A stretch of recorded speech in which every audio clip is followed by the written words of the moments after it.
Hey guys, welcome to week 3, module 1. Today we're going to be discussing some metabolic derangements and acid-base issues.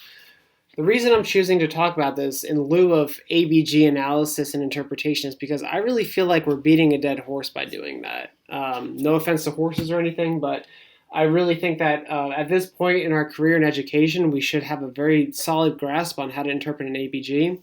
And I don't feel like you guys should have a review on that. I feel like you should understand that. But if you don't, please email me and you want to have a little review, go over some scenarios. I'll be happy to do that with you in my open office hours. Whatever you need, let me know and we can cover that. With that said, I often hear the statement of it's metabolic, it's not my issue. Well, that really bothers me, and that gives respiratory a really bad look, actually, in the grand scheme of things. Anything that has to do with our patients is our problem. So understanding their disease process, what's going on acutely or chronic, is very important, and understanding other things outside of just an ABG is a very important skill to have if we want to differentiate ourselves from our bubble to expanding our practice, okay? So with that said, I'm going to talk about the anion gap, and this is kind of a surface conversation of it. This is the cliff notes to kind of get you through the interpretation. There's other very complex things that are involved with this, and it can get very convoluted, but if you guys want to talk about that again, email me and we can get further with this, okay? But I think this will benefit you all at this moment in your career and bedside. All right, so let's get to it. So the anion gap. As it states, it's the difference between cations and anions, all right? Just a quick review, cations are positively charged ions, and anions are negatively charged ions, okay? So right here, potassium's a cation, sodium's a cation, chloride's an anion, and bicarb's an anion, all right? So everything with the body focuses around homeostasis. So even in chemistry and things like that, everything wants to be matched up, positive to negative. Everything needs to be equal. So one would think that in the healthy person that your anion gap would be 0, right? But it isn't. So the anion gap represents these concentrations of these ions, but it also doesn't account for some unmeasured anions. And these anions they contribute to different disease processes that we're going to talk about and what the anion gap can expose. Okay, so let's begin with the normal value. So like I said, we can't account for all the unmeasured anions, and our unmeasured anions are albumin, phosphate, sulfate, lactate, and multiple organic acids.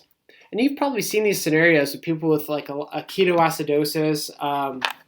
Oftentimes, benzos can cause this high dose infusions, and long-term use of benzos in the ICU can increase an organic acidosis. And there's a lot of other things that can cause it, but organic acidosis is a major cause of what we're going to talk about today. The normal value of the anion gap is about 3 to 11 milliequivalents per liter. Now, this value is different depending on what equation you use. Some people do not use potassium, okay, because it isn't really that involved in the serum. If you look at the serum values of all these other ions, potassium isn't really that significant, but in hypokalemic or hyperkalemic states, it could have a significant effect and it could unmask certain pathologies. So we're going to leave it in for today. You'll also see this value referenced as 12 plus or minus 4. Okay, and I think that's a very wide range, and it just leads to, I don't know. I just like my 3 to 11, and I can go from that threshold. That's how I calculate things with this.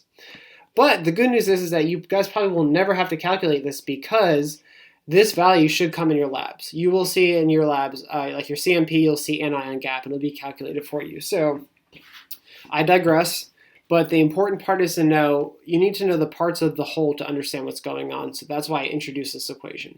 All right. We talked about the negative unmeasured anions right here. So a good way to think about this is, I gotta get a better color for that, is with this little box down here. Where'd all my colors go? All right, I guess we're using red. With this little box down here. So I split up a compartment into 3 different parts, okay? We have our cations over here, we have our anions that are measured over here, and we have our unmeasured anions up here. In a normal world, normal physiologic state, this is going to be 3 to 11, right? Milliequivalents per liter. All right. But what happens if you have septic shock, or you have a ketoacidosis, starvation, anything like that? What's going to happen here? So we're going to focus on lactate because we're all very familiar with lactic acidosis, right? So lactic acid, we're going to get into a little bit of the biochem of it. So lactic acid looks like this. All right, so that's lactic acid. So what happens with acids? Well, they dissociate, right? So that's going to go there, and we're going to have lactate.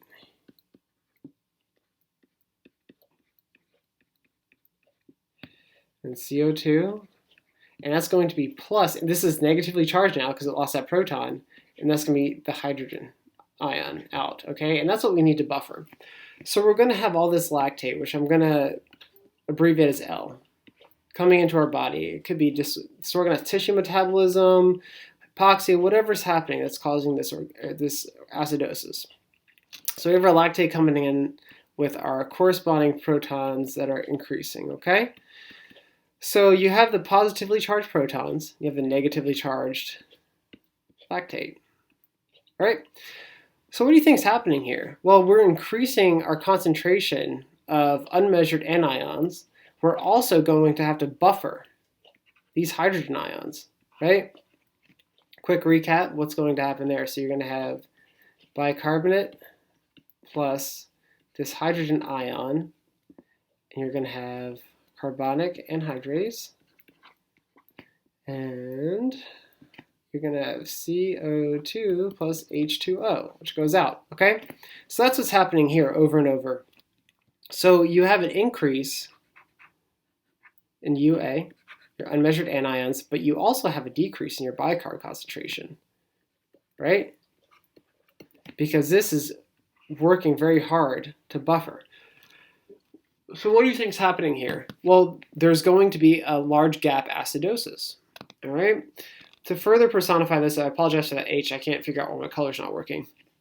We're going to do a little quick scenario of Mr. Smith, who comes in and it appears to be in DKA. So we have our chloride here, which we'll say is 100. All right, so using that equation up there, we have 135 plus 4 minus, what is this, 100 plus 14. We're going to have 139 minus 114, which equals 5,402. Sorry. Oop. Eyes are a little blurry. So 25. Okay? So 25. So this patient has an anion gap of 25.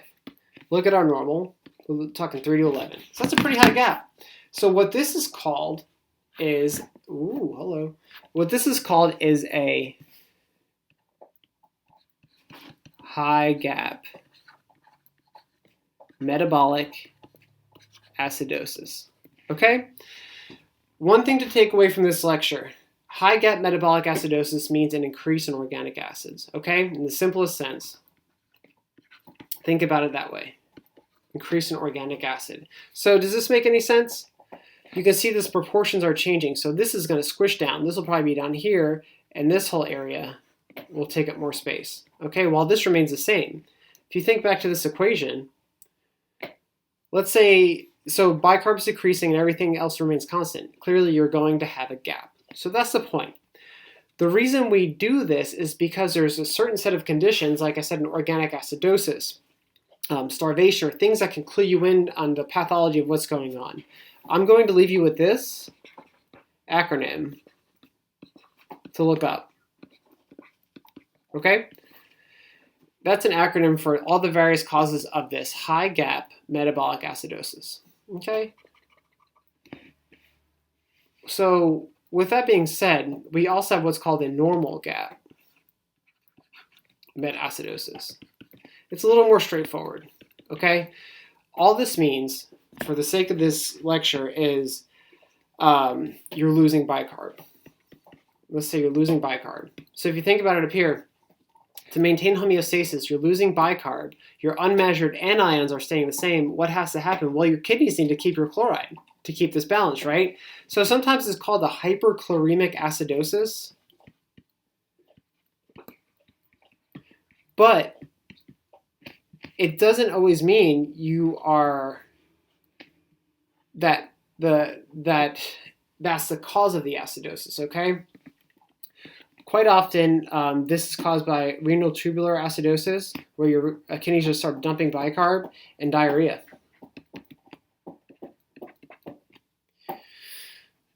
Okay? These are the two main causes of that.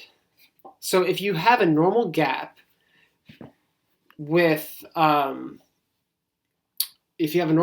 metabolic acidosis, which would be calculated, let's say, in your CMP, you could assume these two things. You can look into that. There's also other issues that will cause that, but I'm not going to go too in depth with that. And also the pathophysiology of renal tubular acidosis is very complex. There's an endocrine section we're going to review, so hopefully I can touch on that. So that's really it in a nutshell.